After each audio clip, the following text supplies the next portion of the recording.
Sean bienvenidos a la semana número 11 del curso de Química Forense para la carrera de Criminalística. En esta sesión estaremos hablando acerca de la química forense toxicológica. Corresponde a la semana número 3 de 4.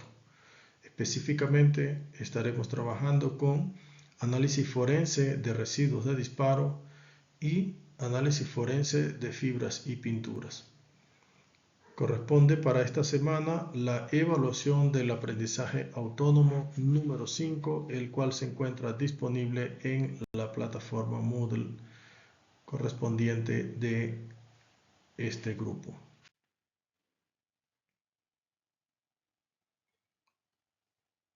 El objetivo de esta sesión es desarrollar competencias para la identificación, procesamiento y análisis de residuos de disparos, fibras y pinturas, entendiendo su relevancia en el contexto forense y aplicando metodologías que aseguren la precisión y reproducibilidad de los resultados.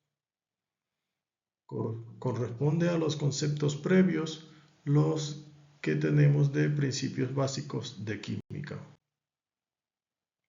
Los textos que están recomendados para esta sesión fueron tomados de Química Forense y de estos dos textos, de este y esta Introducción a las Ciencias Forenses y Criminalísticas.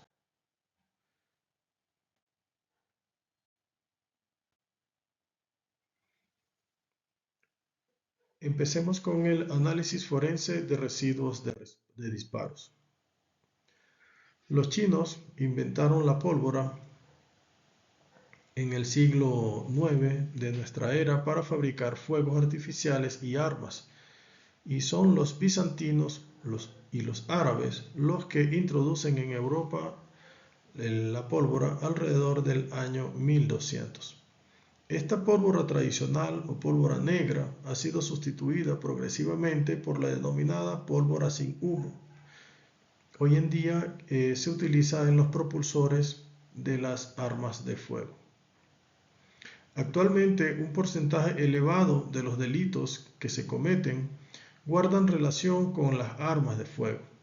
Afortunadamente para la policía y los investigadores forenses, un proyectil y el arma que lo ha disparado ofrecen características especiales que permiten determinar si existe o no una relación entre ambos. Estas marcas que dejan sobre los proyectiles se deben por un lado a la propia fabricación del arma y por otro al propio uso que se le da a esta. El proyectil procede de un arma estriada, presentará unas características propias de tipo del cañón, un conjunto de elevaciones o campos y depresiones o surcos que varían en ángulo, anchura o profundidad, y cuyo estudio permitirá conocer el tipo y modelo de arma que se ha utilizado. El cañón de un arma deja en el proyectil unas marcas que son únicas. No hay dos cañones que dejen las mismas marcas iguales. Así como es bastante complicado conseguir dos personas que tengan las mismas huellas dactilares, exceptuando aquellos casos de gemelos muy particulares. El cañón de un arma deja en el proyectil unas marcas únicas. Adicionalmente, el disparo con arma de fuego origina unos residuos que se depositan en las proximidades del arma. La detección y análisis de estos residuos relacionan al individuo con la escena del suceso. Calvin Goddard, de nacionalidad americana y médico de profesión, se le considera un investigador pionero en el campo de los residuos de disparo, siendo famoso por sus investigaciones en el esclarecimiento de casos como, por ejemplo, el de Sacco Vanzetti y la masacre de San Valentín. La aparición en 1925 del microscopio de comparación, que permite visualizar y comparar dos proyectiles de forma simultánea, marcó el punto de inflexión en la consideración de la balística como una rama de la ciencia forense.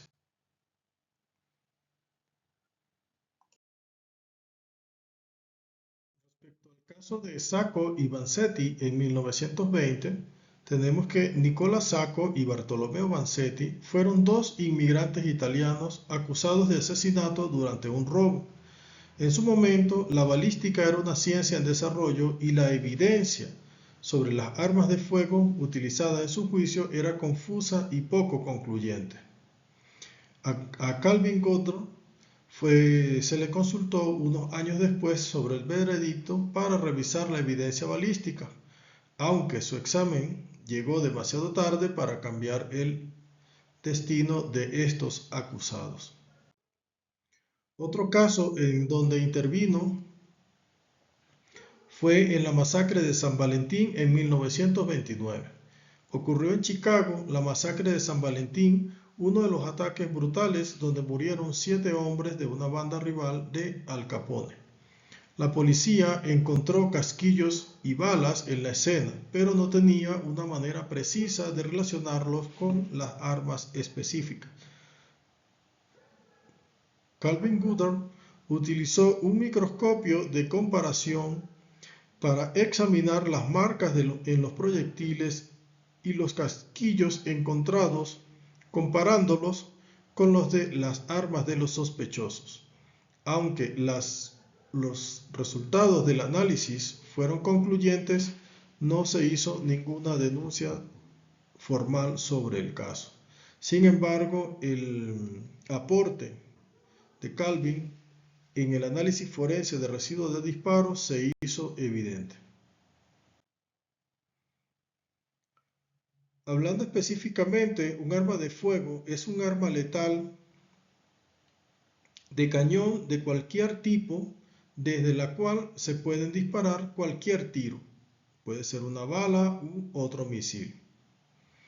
También se incluye en esta definición legal todas las armas prohibidas, cualquier componente de estas armas prohibidas o letales de cañón y cualquier accesorio adaptado o diseñado para amortiguar el sonido o disminuir el destello producido por el arma que se dispara. Los delincuentes utilizan armas de fuego para disparar y golpear a las personas, lo que resulta en lesiones y en muchos casos en la muerte. También emplean estas armas para intimidar y causar daños a la propiedad. Existen distintas armas de fuego que pueden agruparse en arma corta o pistola, arma larga o rifle o arma de caza o escopeta. La munición que emplea cada tipo de arma es distinta. Aquí vemos, por ejemplo, las municiones de arma larga y de arma corta, donde utilizan como proyectil una bala. En el caso de las armas de caza, específicamente utilizan perdigones, como se puede mostrar en esta imagen.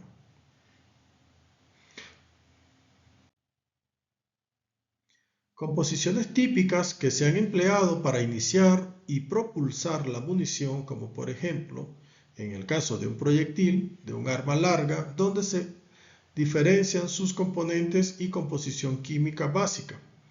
Se puede mostrar en esta bala, donde tenemos el iniciador, que es un explosivo primario, más un sensibilizador, más el combustible. Aquí tenemos la vaina, que es lo que contiene todos estos componentes, ¿ok? Que está conformado por latón, que es una aleación de cobre y zinc. También el acero está conformado de acero. El acero es una aleación de hierro, carbono y aluminio. En este dispositivo se puede ver la bala, ¿ok? Que está conformada por plomo o una aleación de plomo estaño recubierto con cobre zinc. También puede ser con cobre y níquel o acero, que es hierro y carbono. ¿Ok? Tenemos aquí el propulsor, que está conformado por la pólvora, que está actualmente basada en nitrocelulosa, y la bala, que sale expelida. Las balas se hacen comúnmente con plomo, generalmente con una aleación de diferentes cantidades de antimonio, y se puede recubrir con una capa delgada de un material mucho más duro, incluyendo una aleación de cobre-zinc o una aleación de cobre-níquel, también puede ser de acero. Bien, cualquiera de estos componentes se recubre la bala. La parte metálica de la vaina suele ser de latón, que es una aleación de cobre y zinc, aunque también puede ser de acero o aluminio. La vaina contiene dos cargas explosivas: el iniciador, que está contenido, mejor dicho, en una pequeña cavidad, y el propulsor, que ocupa la mayor parte del interior de la vaina. El iniciador es una mezcla de un explosivo primario con diferentes sustancias con funciones específicas para facilitar la iniciación de la reacción explosiva. Esta mezcla iniciadora está compuesta principalmente por el sensibilizador, que ayuda el comienzo de la reacción explosiva cuando el percutor genera un cambio de presión en el explosivo primario.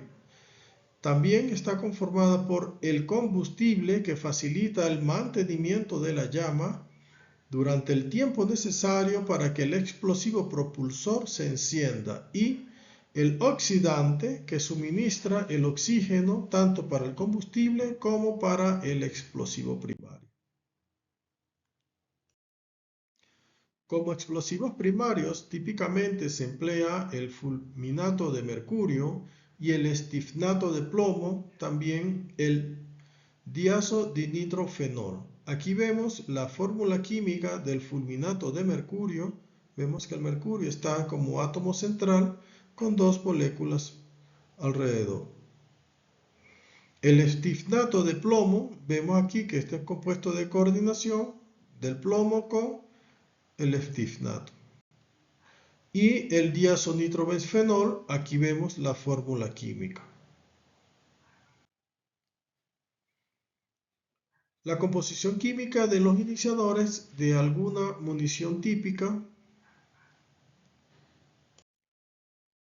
tenemos el Frankfurt Arsenal, cuya composición química básicamente está con fulminato de mercurio, clorato de potasio, pólvora negra, polvo de vidrio y goma arábiga.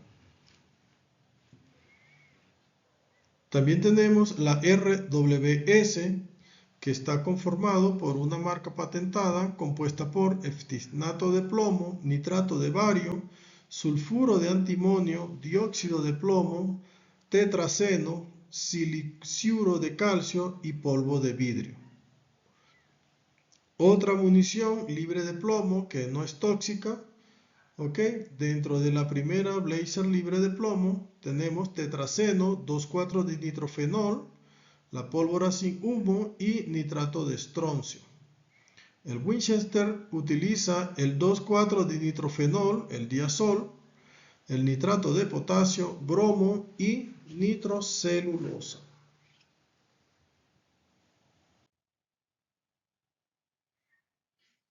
La composición y componentes importantes de la pólvora basada en nitrocelulosa: tenemos la nitrocelulosa, que componente principal, es el ingrediente base de la pólvora sin humo.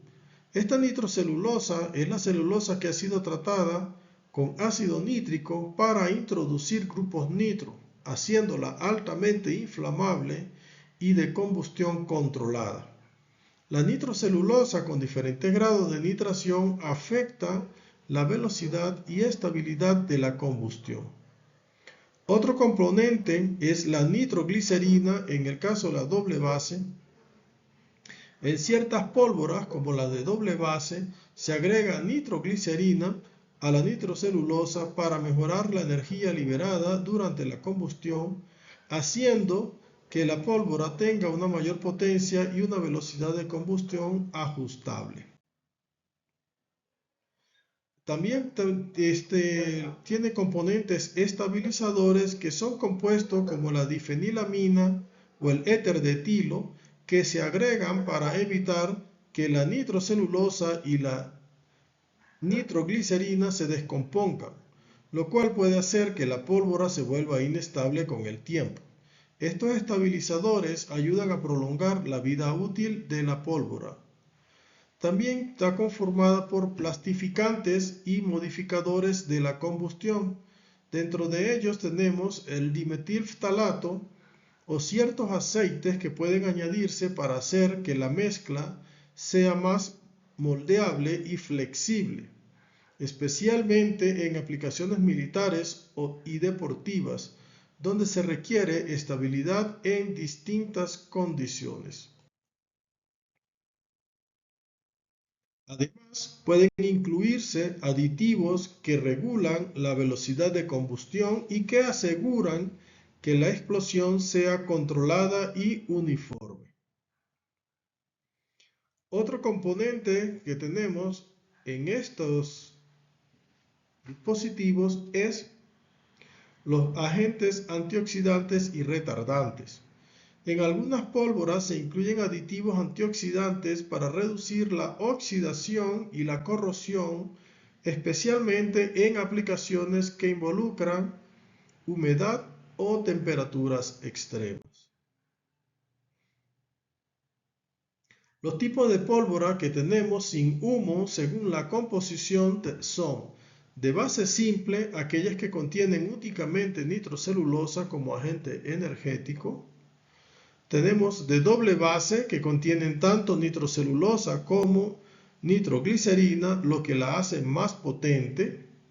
Y de triple base que contienen nitrocelulosa, nitroglicerina y otro componente explosivo como la nitroguanidina, utilizada en aplicaciones militares que requieren una mayor energía y estabilidad en condiciones extremas.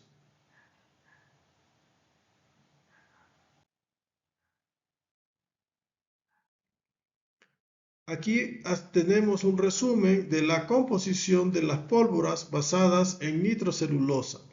Tenemos los ingredientes energéticos, por ejemplo la nitrocelulosa, que es la pólvora simple, la pólvora base. Si le agregas ahora nitroglicerina, tienes la pólvora de doble base, que sería entre la nitrocelulosa y la nitroglicerina. Y adicionalmente tenemos la pólvora de triple base, que está conformada por nitrocelulosa, nitroglicerina y nitroguanidina, que se utiliza en armamento militar. También está conformada por estabilizantes, plastificantes, disolventes y otros aditivos. La composición y componentes clave de la nitrocelulosa de la pólvora basada en nitrocelulosa presenta algunas ventajas importantes, como por ejemplo produce menos residuos y humo. Adicionalmente presenta menos corrosión en comparación con la pólvora negra, genera mayor energía en una cantidad más controlada y es estable, siendo más adecuada para armas de fuego modernas. Los aditivos de las pólvoras en base de nitrocelulosa tenemos las que tienen propiedades energéticas. Dentro de esas tenemos como sustancias la nitrocelulosa, la nitroglicerina y la nitroguanidina. Como estabilizantes tenemos la difenilamina y sus derivados, también tenemos el etil o la metilcentralita. Como plastificantes tenemos la nitroglicerina, éter de ftalato, nitroglicol, etilenglicol y etilcentralita. También tiene dinitrotolueno, camfor y acetato de etil. Como disolvente se utiliza típicamente el acetato de etilo, etanol, acetona y el isopropanol. Como otros aditivos, también se le agregan modificadores balísticos, como por ejemplo el plomo, el cobre, cromo, sales de hierro. También se le pueden agregar refrigerantes, como es el sulfato de sodio o el sulfato de magnesio o el oxalato de sodio. Material para el recubrimiento de la superficie y antiestático, se coloca grafito. Como retardante de llama también se le puede colocar cloruro de potasio o estaño. Como agente reductor de cobre se le pone estaño o una aleación de plomo-estaño, compuestos de plomo, inhibidores de estaño. ¿Cómo funcionan las armas? Aquí vemos una imagen simplificada de cómo se aprovecha la energía potencial de los propulsores, que está almacenada como energía química y se convierte en trabajo derivado de la presión, P por diferencial de volumen. Aquí vemos que el propelente, que tiene energía potencial almacenada química, aquí genera un calor que se pierde a los alrededores como calor igual a masa por la capacidad calorífica de ese objeto por la diferencia de temperatura. Ese calor también se transfiere a los gases, el que se pierde. Otra parte de la energía que está acumulada dentro del propelente se transforma en trabajo como P por la diferencia de volumen. Esto a su vez se transforma en energía cinética, que es un medio de la masa por la velocidad al cuadrado.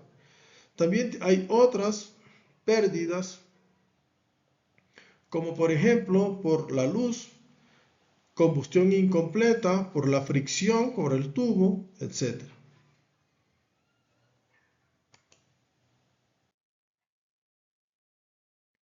Entonces, ¿pero qué son los residuos de disparo? Los residuos de disparo, o también conocidos como GSR, también se le conoce como residuos de descarga de cartucho, residuos de disparo o residuos de descarga de armas de fuego, también se le conoce FDR. Son los residuos depositados en las manos y la ropa de alguien que dispara un arma de fuego. Están compuestos principalmente de partículas quemadas y no quemadas del detonador explosivo, del propulsor y posiblemente fragmentos de bala, la vaina y el arma de fuego propiamente dicho. Aquí vemos un diagrama simplificado de un revólver, donde tenemos el estriado, que está aquí en la parte dentro del barril, el cilindro, que es donde está depositada la bala, el percutor, que es este aquí, está el martillo, el cartucho, donde está contenida la bala, el gatillo y el resorte principal. Según los componentes químicos de los residuos de bala, están en función de su naturaleza orgánica o inorgánica. Dentro de estos residuos inorgánicos tenemos elementos que provienen de la munición y del arma. Aquí tenemos específicamente plomo, bario, antimonio, aluminio, silicio, fósforo, azufre, cloro, potasio, calcio, hierro, níquel, cobre, zinc, titanio y antimonio, estaño. Otros compuestos inorgánicos son sales provenientes de los propios explosivos, como son nitratos, cloratos y otros, sulfatos, en fin.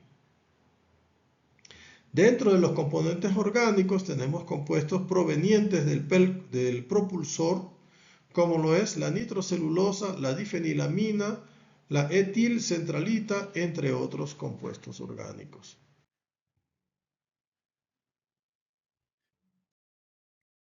En un crimen con armas de fuego, los residuos de disparos pueden transferirse al tirador, al arma, a la víctima o al entorno circundante. Aquí vemos en esta imagen de Django desencadenado.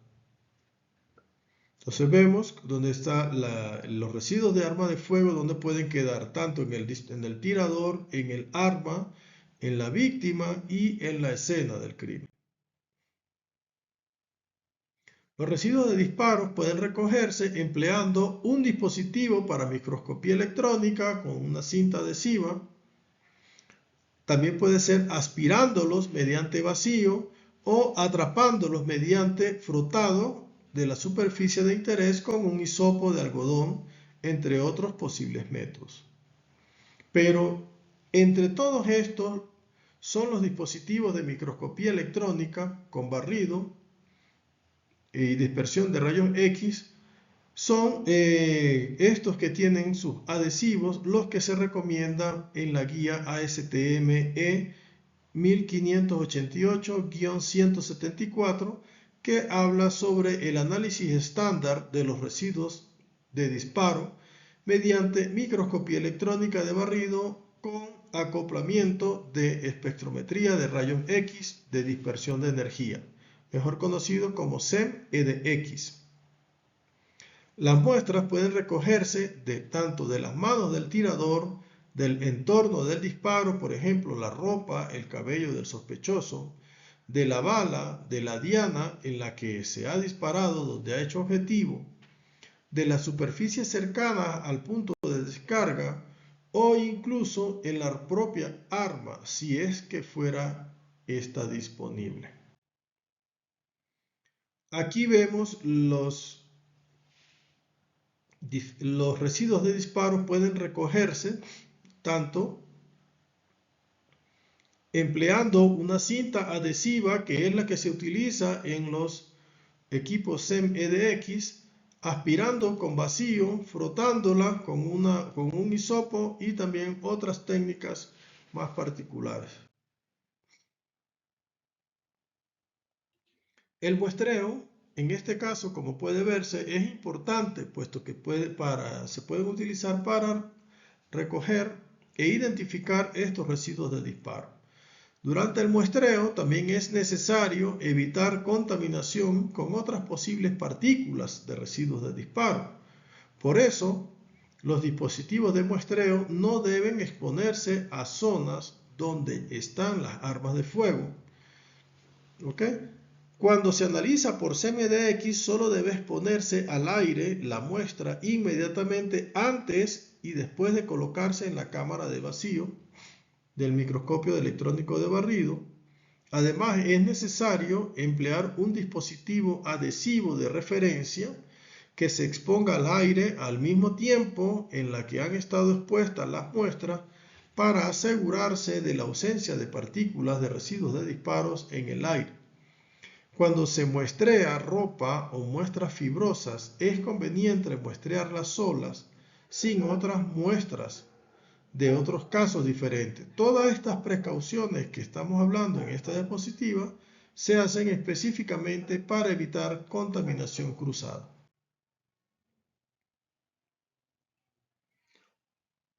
El análisis de residuos de disparo por microscopía electrónica de barrido acoplado con EDX está aceptado a nivel mundial y es el que se recomienda en los laboratorios forenses para el análisis de residuos inorgánicos. Las razones por las que esta técnica es la más empleada para la identificación de residuos de disparos inorgánicos son las siguientes.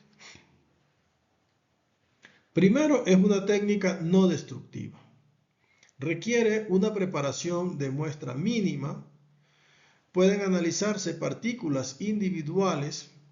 Adicionalmente, puede examinarse la morfología de las partículas, es decir, la forma de las partículas puede verse con esta técnica. Además, se realiza con un alto grado de confiabilidad basándose en la composición elemental y morfológica, y además pues que se han desarrollado sistemas altamente efectivos y automatizados para la detección y clasificación de partículas. Vamos a ver este video relacionado con lo que es cómo funciona un microscopio de barrido electrónico.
Bien, este video los dejo ahí en la diapositiva para que ustedes puedan visualizarlo con mayor tranquilidad en clases. Aquí tenemos otro video específico para el caso de análisis forense.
Bien, en este video ilustrativo tenemos una buena imagen de lo que es el proceso de análisis y toma de muestra de residuos de disparo, sobre todo específicamente para hacer el tratamiento de los componentes inorgánicos.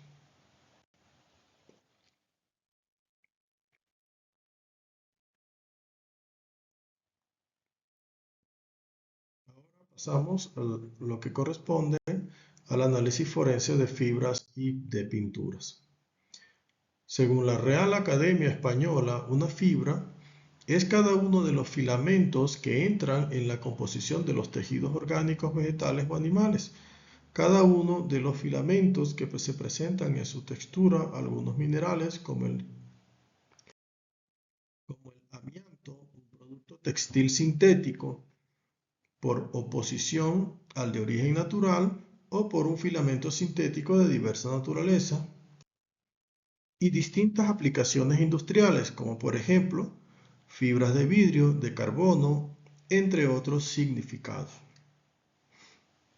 En el ámbito forense, la concepción de fibra es amplio porque se refiere a los fragmentos pequeños, a menudo microscópicos, de diversos tipos de material que puede transferirse entre personas, lugares y objetos y que puede persistir allí durante un tiempo. Las fibras textiles, por su lado, son estas que actúan como la unidad básica de los textiles y se describen típicamente como una unidad material, sintético o natural, cuya longitud es significativamente más larga que su anchura. Hoy en día existe una gran diversidad de fibras textiles que pueden agruparse según su origen en fibras naturales o químicas. Las fibras naturales pueden ser de origen animal o vegetal o mineral. Las fibras animales están constituidas por proteínas, las vegetales por celulosa y las fibras minerales son muy poco comunes. Las dos fibras minerales de interés forense son el amianto y la lana mineral. Ambas fibras se han utilizado como aislantes, pero pueden producir fibras tan pequeñas y tan ligeras que pueden permanecer suspendidas en el aire y su inhalación prolongada puede causar problemas de salud. Los tipos de fibra que tenemos son las naturales, de origen animales, por ejemplo la lana o la seda, de origen vegetal como el algodón, el cáñamo, y de origen mineral, amianto y la lana mineral. También tenemos fibras químicas que son fabricadas por el hombre. Tenemos semisintéticas y sintéticas. Las semisintéticas son las celulosas regeneradas, por ejemplo, para formar el rayón o liocel. También tenemos la celulosa acetilada, que es la que forma el acetato. Dentro de las fibras sintéticas tenemos las poliolefinas o polietileno, conformado por el polietileno el polietileno y el polipropileno. También tenemos los polivinílicos, que son los acrílicos, ¿ok?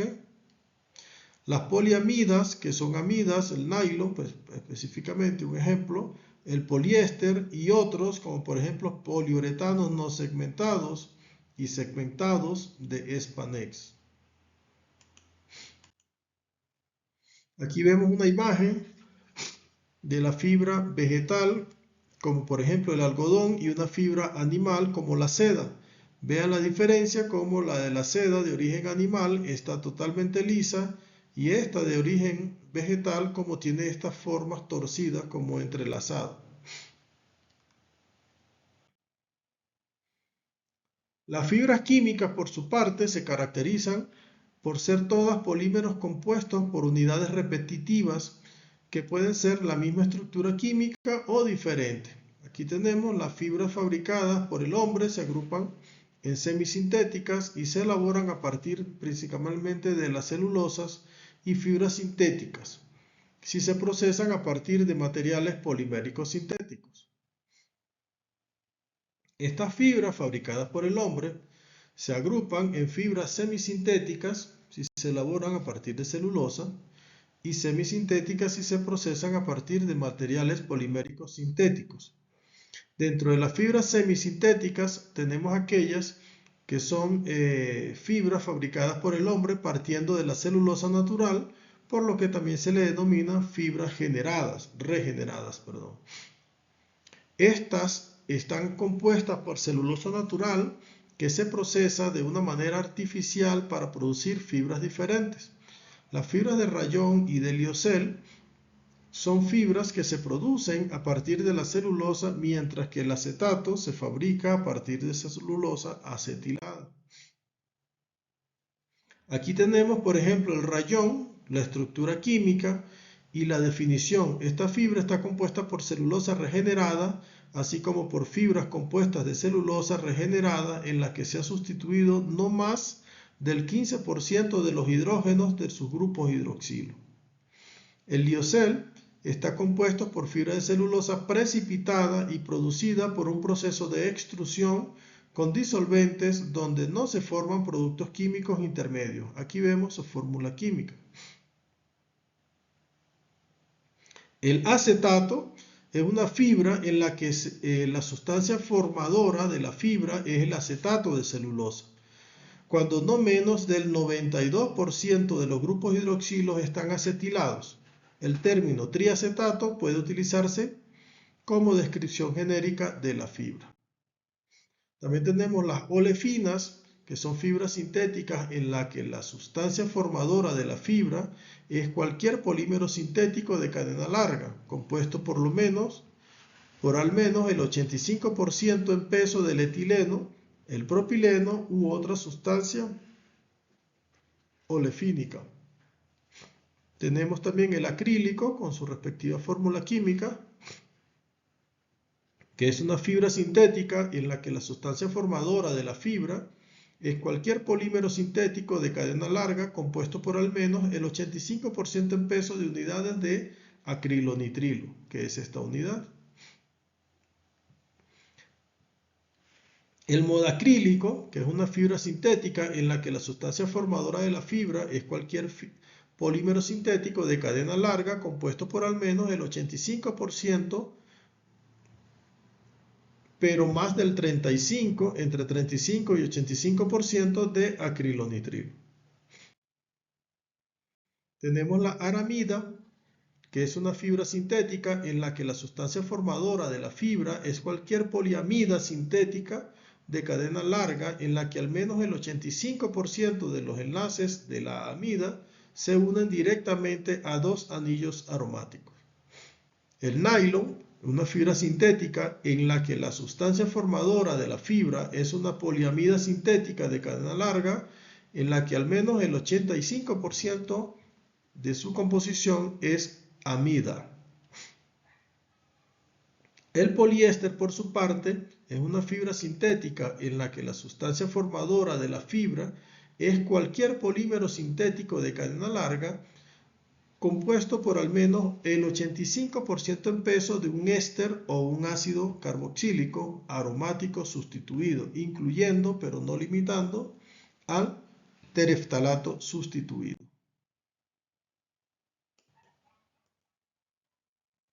Algunas aplicaciones particulares de algunas fibras textiles son las poliolefinas, que están formadas por polietileno o polipropileno. Son fibras comerciales de bajo precio. Las fibras de polietileno son baratas debido al bajo coste de la materia prima y la facilidad de conseguir su materia prima. Es adecuado para aplicaciones donde su resistencia a la acción bacteriana y algunas suponen una ventaja y su bajo punto de fusión no es un problema. Tenemos los acrílicos, que son fibras textiles importantes que se emplean en suéteres, en mantas, en bufandas. Son voluminosos, ligeros y esponjosos, lo que le confiere un poder aislante y cierta calidez.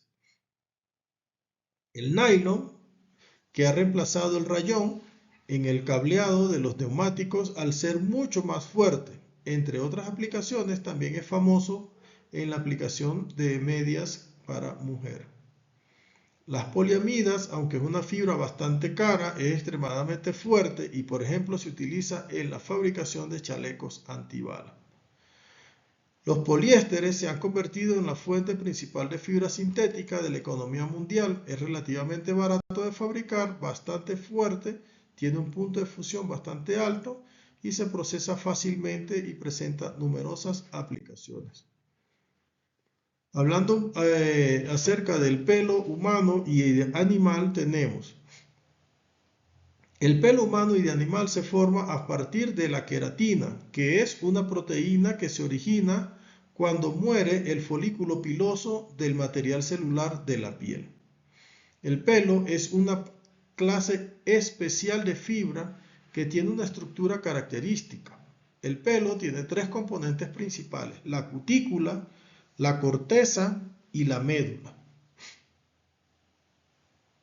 La cutícula es la capa externa del pelo y está formada por una vaina muy delgada de células superpuestas llamadas escamas que se superponen y son impermeables. Estas escamas cuticulares hacen que el cabello sea muy duradero y también impermeable al agua y a las bacterias que descomponen los tejidos blandos. Aquí tenemos en esta imagen la cutícula escamosa, que permite distinguir fácilmente el cabello de una fibra textil natural o química. Vean estas escamas, como se pueden ver aquí, estas escamas, a diferencia de las fibras sintéticas que son totalmente lisas. Aquí vemos la médula, el córtex y la cutícula respectiva. El crecimiento del cabello es importante para entender un poco cuando se estén analizando estas fibras. Se forma a través de tres fases. La primera fase, que es la anágena, es la del crecimiento activo. Cuando el cabello está en esta fase se producen nuevas células y en el folículo piloso de la piel empuja las células más viejas hacia afuera. La fase telógena, que es la segunda, es donde el folículo piloso deja de producir nuevas células y el crecimiento del cabello se detiene. Durante esta fase, que es relativamente corta, el pequeño bulbo de las células vivas en el folículo comienzan a encogerse y secarse, destruyendo la fijación del cabello al cuero cabelludo, permitiendo que se caiga. Y la tercera fase, que es la fase catágena, es un periodo de descanso para el folículo piloso. Varía dependiendo de la parte del cuerpo y del individuo. Esto ocurre antes de comenzar de nuevo la fase anágena de crecimiento. La comprensión de esta fase del cabello, de crecimiento del pelo, y cómo se ve la raíz durante las tres fases permite diferenciar si un pelo ha sido arrancado o se cayó como parte del ciclo normal. Este ciclo también es la razón por la que suele haber pelos sueltos en la ropa, la silla, el sofá y el entorno donde estamos de forma habitual. Para que una fibra se convierta en un vestigio dubitado, es necesaria la transferencia de un objeto o un lugar a otro. Existe una gran cantidad de objetos o prendas de vestir compuestos de fibras textiles de distinta naturaleza, como por ejemplo la ropa de las víctimas, de los sospechosos, en las alfombras, las moquetas, etc. Las fundas de distintos objetos, por ejemplo del móvil, del portátil, de la tablet, o los asientos de los vehículos, entre muchos otros sitios donde podemos encontrar fibras que pueden convertirse en vestigio dubitado. El análisis de fibras textiles puede requerirse en el caso de homicidios y lesiones, cuando ocurren como consecuencia de una lucha directa entre el agresor y la víctima. En el caso de violaciones, cuando las prendas del agresor han estado en contacto más o menos violento con la víctima. En caso de robos, cuando existe contacto entre las prendas del delincuente con los objetos que rodean o con las prendas de la víctima. Y también en el caso de atropellos, entre otros, cuando las prendas del peatón pueden dejar fibras sobre algunas zonas particulares del vehículo que ha estado incurrido en el accidente. El análisis forense de las fibras puede ser microscópico o comparativo. El caso de la Guía de Buenas Prácticas EN-FSI THG03 recomienda prestar especial atención a unas 20 características diferentes al hacer una comparación completa del pelo por microscopía. Aquí tenemos la dirección web para ir directamente a esta guía, ¿de acuerdo? Se las voy a dejar en las diapositivas debidamente subidas en la plataforma. Estas 20 características incluyen características generales como color, forma, longitud, diámetro, sección transversal y extremos proximal y distal. Y también características de la cutícula como la orientación, el patrón, las distancias entre cutículas, del córtex, por ejemplo, la pigmentación y su distribución, de la médula, la anchura, estructura, márgenes, entre otros, como por ejemplo el radio medular y el daño. Entre todas estas características, el color es una de gran utilidad para la comparación. Hay otras también, como el caso de la distribución de los pigmentos, la apariencia de la médula, la estructura del córtex y las características de las puntas, que también resulta de gran utilidad a la hora de comparar y diferenciar distintos tipos de fibra. Respecto al examen del pelo animal, lo que suele perseguirse en estos laboratorios forenses es diferenciar el pelo humano del animal al tiempo de poder determinar de qué tipo de animal procede el pelo. Algunas colecciones de referencia de pelo en muchos tipos diferentes de animales están disponibles. Incluso algunos laboratorios han hecho y desarrollado sus propias colecciones. Por lo general es posible excluir un animal como posible fuente, pero es bastante poco probable llegar a conclusiones sólidas de que un pelo particular proviene de un animal específico basado solamente en las características microscópicas. Como podemos ver acá, el caso de un pelo de cabra, vean cómo es la forma de un pelo de bisón y la forma de un pelo humano. ¿Ok? Como pueden ver, de los humanos sí puede diferenciarse, pero de los animales hay que tener patrón específico para ver de qué animal es. Aquí vemos una microfotografía obtenida mediante una lupa binocular o un estereomicroscopio arriba y un microscopio óptico aquí abajo, ¿ok? De una fibra semisintética. Tenemos el rayón y dos sintéticas, que es el nylon y la olefina. Como podemos ver cómo es su forma y cómo es posible diferenciarla incluso por el tamaño y el ancho de su sección transversal. Aquí vemos un espectro infrarrojo acá arriba y abajo, espectrómetro de Raman, para una fibra semisintética, el caso del rayón, y dos sintéticas como el nylon y olefina. Aquí están las condiciones experimentales y vemos cómo podemos diferenciarlo, el rayón del nylon y la olefina, perfectamente distinguible utilizando infrarrojo o espectrometría Raman. En el caso específico de las pinturas, según la Real Academia Española, una pintura es una obra pintada, pero también el color preparado para pintar, entre otros significados. Por ello, cuando se habla de pinturas, es necesario tener presente que se hacen diferencia a lo largo, a algo, mejor dicho, que ha sido pintado con pintura. La pintura entonces se define como un revestimiento superficial diseñado para proteger o decorar una superficie, pero también se puede definir como una suspensión de un pigmento en un vehículo.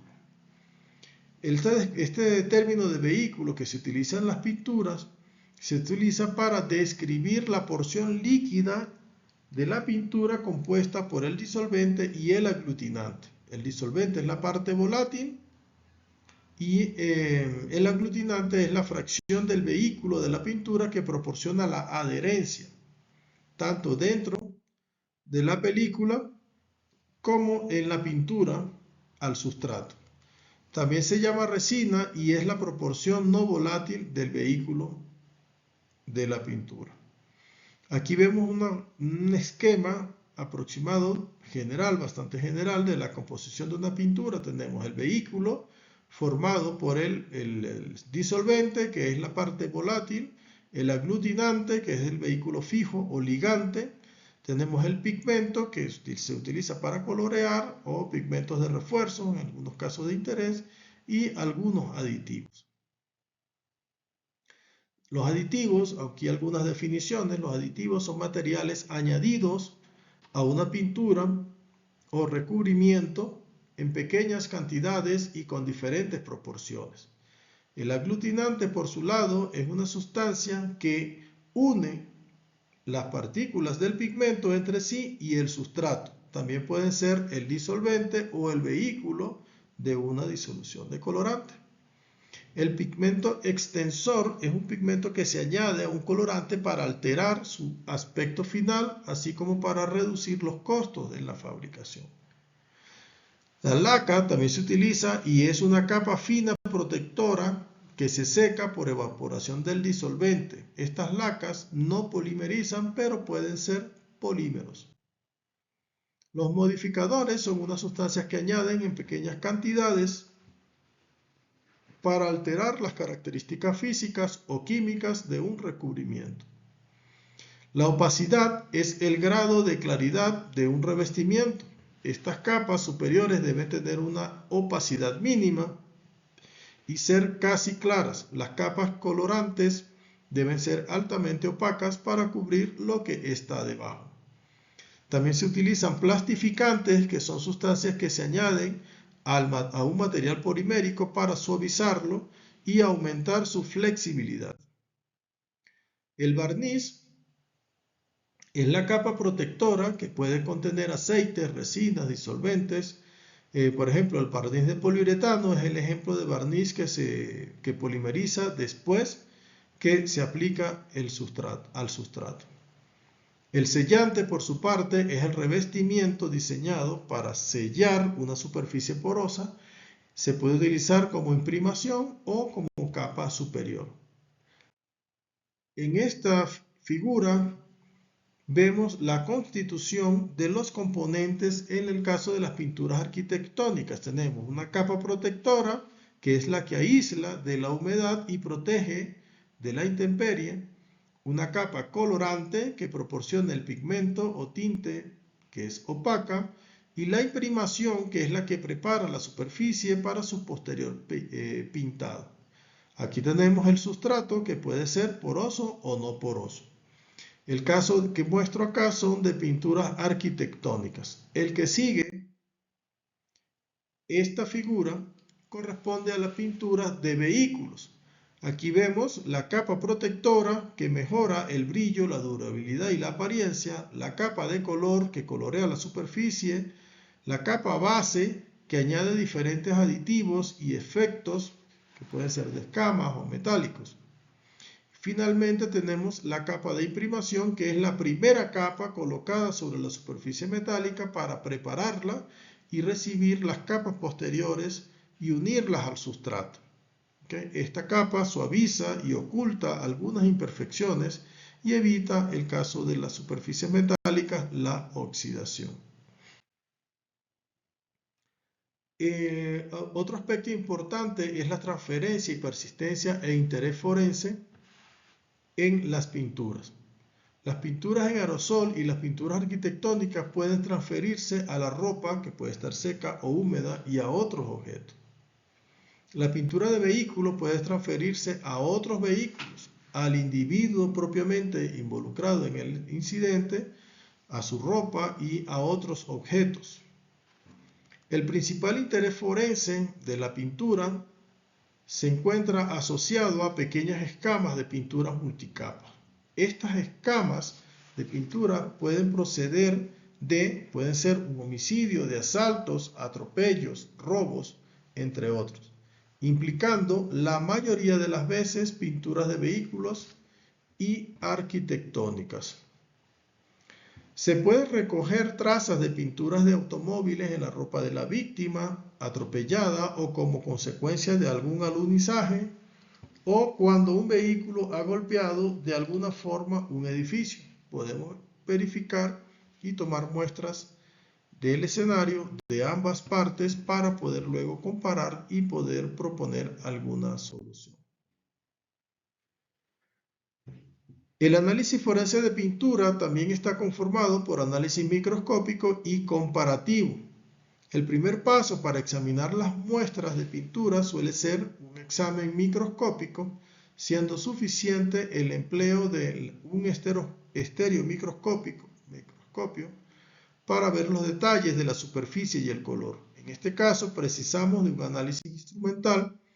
Aquí es importante verificar una sección transversal de la estructura de las capas de pintura a través de un examen microscópico por microscopio electrónico de barrido, un análisis del color que puede ser visual, químico o instrumental. El número y espesor de las diferentes capas de pintura también es importante tomar en cuenta, las formas de las partículas y su distribución por capas.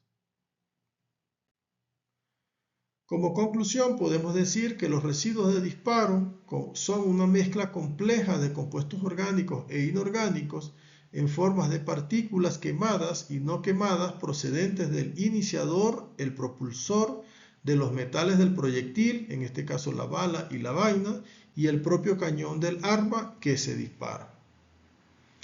Estos residuos pueden transferirse al tirador, al arma, a la víctima o al entorno circundante y pueden aportar información importante para determinar si una persona pudo ser ejecutora del disparo o al menos estuvo en el entorno cercano cuando se disparó, e incluso apoyar la hipótesis de lo ocurrido cuando se investiga si una muerte se debe a un suicidio o a un homicidio. Por su parte, las fibras y pinturas son trazas materiales de la escena de un crimen que pueden transferirse y depositarse sin contacto directo y que pueden proporcionar información valiosa sobre lo ocurrido. Las fibras de mayor prevalencia forense son las fibras textiles y los pelos humanos y animales. Las pinturas se diferencian según su procedencia, de arquitectónicas y de vehículos. Esto se debe a que la forma de aplicarlas es diferente y se generan estructuras de capas distintivas e incluso únicas. Aquí les dejo como una imagen de la hermosa ciudad de Guaranda, una imagen nocturna. Muchas gracias por su atención.